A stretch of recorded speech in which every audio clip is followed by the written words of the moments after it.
Hey everyone, welcome back to another episode here on Drive with Jesh. Today we're here at the T11 Car Condos in Austin, Texas at the Circuit of the Americas F1 track. And we're with Jeremy Knight.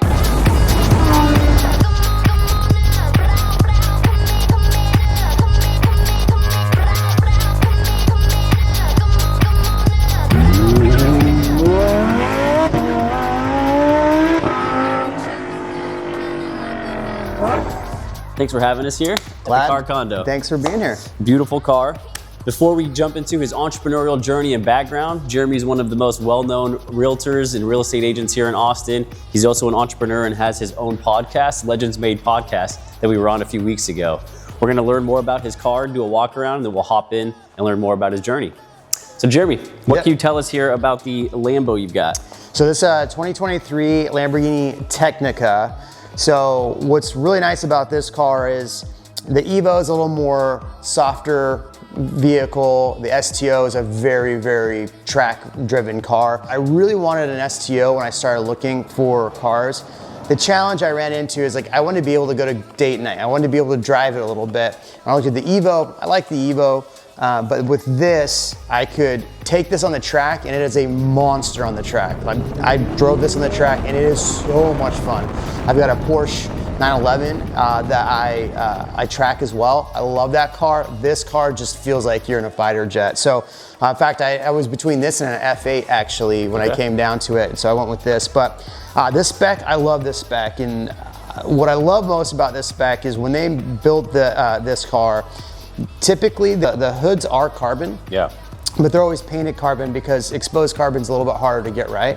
So this is a pretty big upgrade, and as we get to the back of the car, you'll see the carbon on the deck lid. But a lot of the things that are in this car are actually hard to find, which made the spec really rare. It's a 60th edition, so that already had some really nice things to it, and just the whole car is, I mean, this car is a monster. It is so much fun. Amazing. Yeah, 640 horsepower.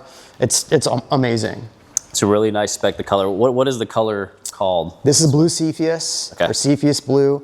There's a couple other blues that Lamborghini makes that I really liked, but honestly, if you were to stack them all side by side, this one will probably stick out the most. I like it, it does. A couple other things, the wheels are the center lock wheels, so that was another big upgrade that I really liked about this, plus the orange calipers. Yeah. What's nice is the orange calipers tie into the actual interior. So you have the orange stitching, the orange offsets in here. What's really, really cool about this spec is that all of the doors are carbon. It's a lot of carbon. So this was a huge upgrade. So a lot of the cars, you'll see different specs of this. This is one of the lighter versions because the doors are carbon. These are the sport seats, so these are carbon. All the little things that can be carbon are carbon. AC ducts are carbon. The only thing that this doesn't have, which would have made it the highest spec car, was a cup holder. Oh, how much is that? Oh, about 15 grand, I think. Okay. Yeah, so we didn't get the cup holder just because there's really no room for it. I mean, look how great the carbon is. You want to mess up that carbon for a cup holder? I think you made the right choice. I mean, I can drink when I get out. That's a very expensive drink you're putting in there. I love the engine bay back here. Yeah. And we definitely got to hear a little cold start and a rev maybe, but I think the cold start will surprise you.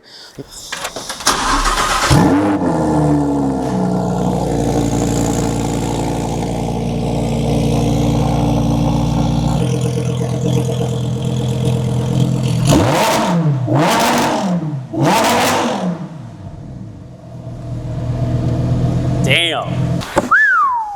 No substitute for a V10. I know, right? Very nice, Jeremy. Yeah. That sounded amazing. But when you're driving this car, the visceral feeling of this car is insane because that engine is just, it's right behind your ear. It's so loud. It's so vicious.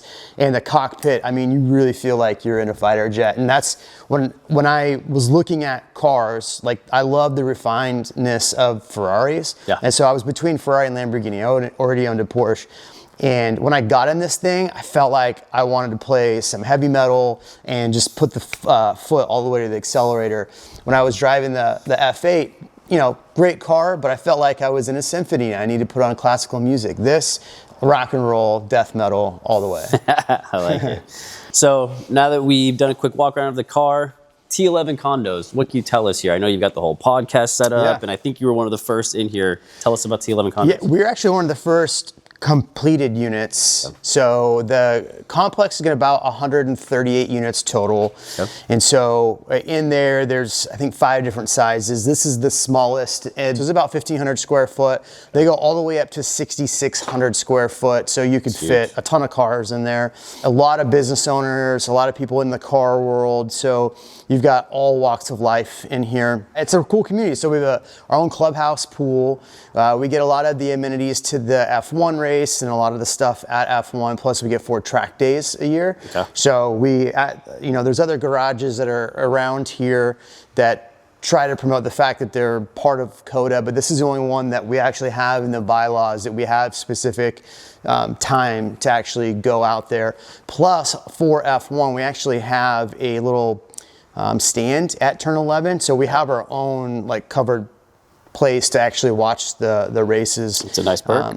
So my whole family was out here a couple weeks ago for MotoGP, and they watched literally where that big crash happened. It literally hit the fence in front of where our little stand is. So the reason why I bought this was because, obviously I do YouTube and a lot of different stuff, and I wanted a space that I could rent out to other people, have my own space and then rent it out to other people. And I wanted to be able to have a car in the background, which is awesome. And so nothing like a podcast studio when you have the ass end of a Lamborghini behind you, or an AMG. That's right.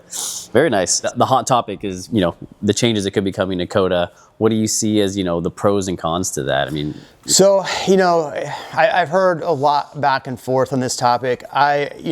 I'm not a big fan of it going private. I think that you have the one and only purpose-built track. So I understand the metrics behind going private. Obviously, if you can raise $250 million from or plus, right? Because the first memberships are $1 million a piece. The last memberships are going to be, I think, 2.5 million. So if you can raise that capital and build, so what they're planning on doing is putting another track on the other side of the complex here, and that would be a test and tune track. So they'll have another track. So basically that money is going to pay for the new track. Plus they're going to charge, $60,000, $70,000, $80,000 a year for the memberships. So you pay for $1 million for the membership, and then you got to pay $70,000 for the HOA. Do I think it's what's best for the track? No, I think you have a lot of enthusiasts that want to come out. They could rent it out, but make $250 million, or they probably don't make more than $20 million a year off of the complex itself. So, but the units here, we're still going to have, even if they do go private, we're still going to have access to the track for those 4 days plus other events. Awesome, Jeremy. So now that we know more about the Technica and the T11 Car Condos, let's go ahead and hop in and let's learn more about your journey. Let's go. Let's do it.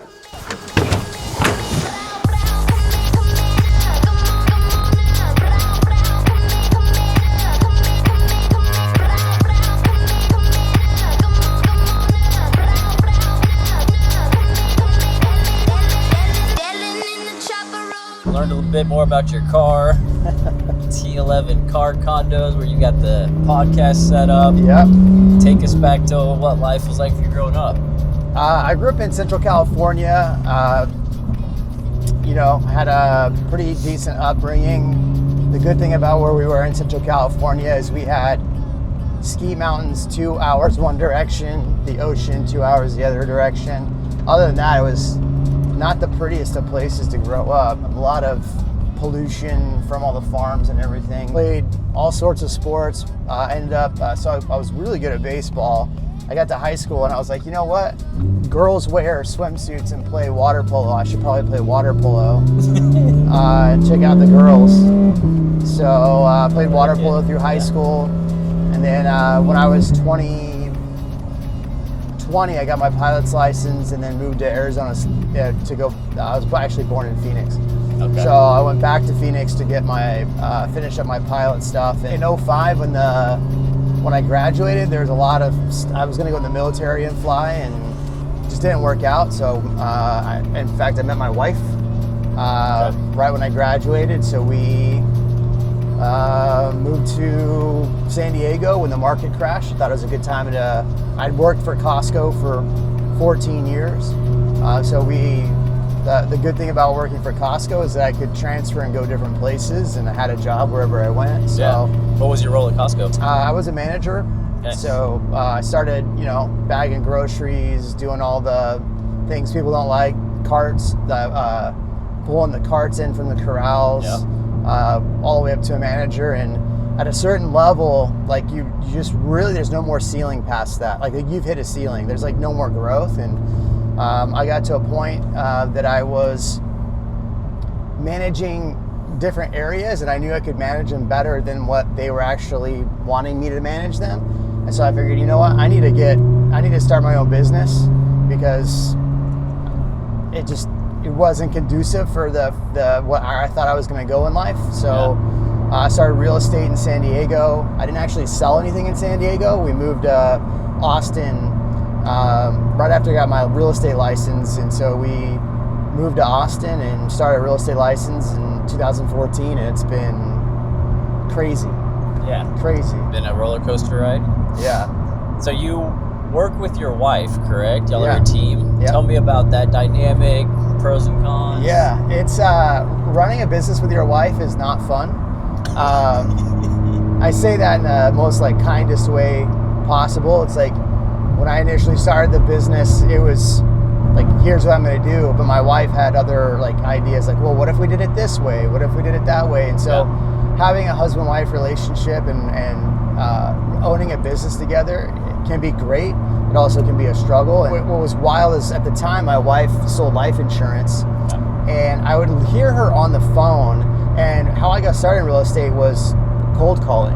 I literally would cold call all day. And I'm listening to her cold call, and she just hated it. And I go, if you're okay with cold calling, why don't you just quit your job, join my real estate team? I've been in business about 6 months, and she did, and we kind of took off from there. And what really started it for us, where we really started picking up traction, is I started a YouTube channel, and I was like, all right, I'm gonna figure out this whole YouTube thing and get business from selling real estate. And so that's where things really took off for us and our team. But yeah, if you're gonna go into business with your wife, good luck.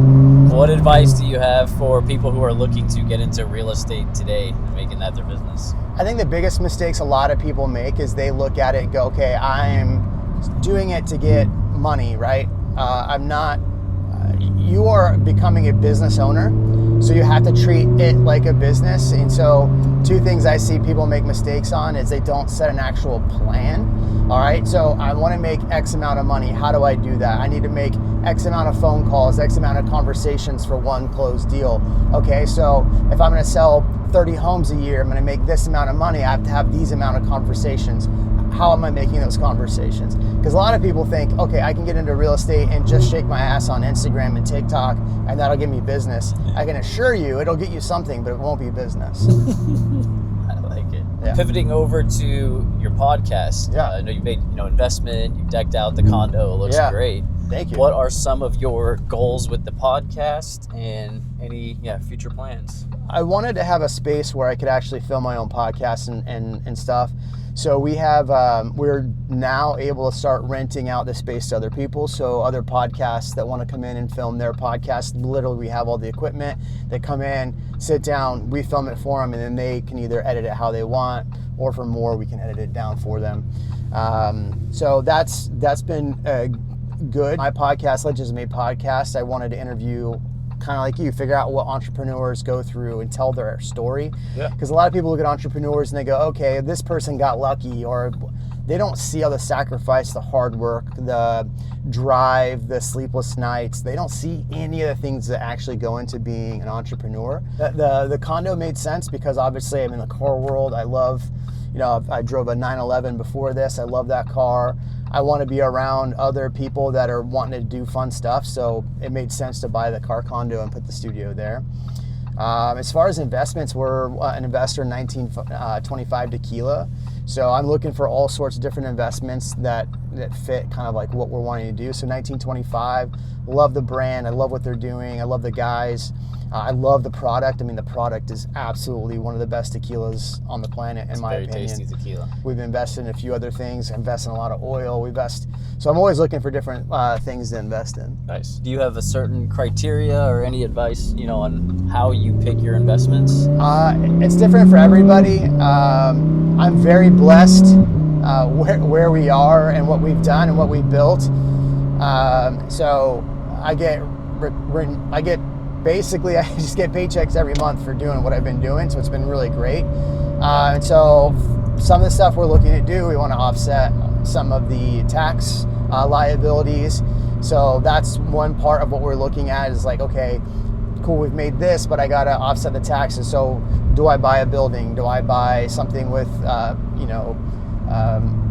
that's not a depreciating asset, but something that's going to be able to offset my taxes. And then I want to look at something that's actually do I enjoy it, right? Am I going to enjoy, it's been hard for me to buy real estate recently because I just don't enjoy the real estate part anymore.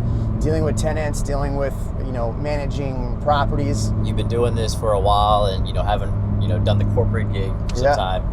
What advice do you have for someone that is, looking to be an entrepreneur? Honestly, set a plan and execute that plan. That plan can always change, and how you implement that plan can always change. But if you don't set a very good plan and then surround yourself with the people that fit that plan, I've got a lot of friends that do a lot of stuff that doesn't fit and filter into what I want to do. Yeah. So I don't go hang out with those friends all the time. The people that are huge entrepreneurs, I hang around those people and I ask a ton of questions. That's the other thing. That's what I think what made me the most successful in real estate was that I literally sat and would ask anybody smarter than me a ton of questions to a point of I sounded completely stupid or even if I knew the answers, I just wanted to see how somebody else would handle a situation. So I asked a ton of questions. Someone like yourself that has the experience, how can someone find the right realtor or the right person to partner with for real estate? So if you're going to be working with a realtor to buy or sell a home, right, you need to sit down and write all the things that you need to accomplish. So if you're looking for somebody to help be a mentor to buy real estate, what are the goals that you're trying to accomplish? Okay, and then ask the person that you're talking to, hey, have you achieved these goals? Tell me a story of how you have achieved those goals. Tell me a story of how you actually did this, and if it lines up, then those are the people to work with. Especially in real estate, there's a lot of snakes out there that just want to sell you something.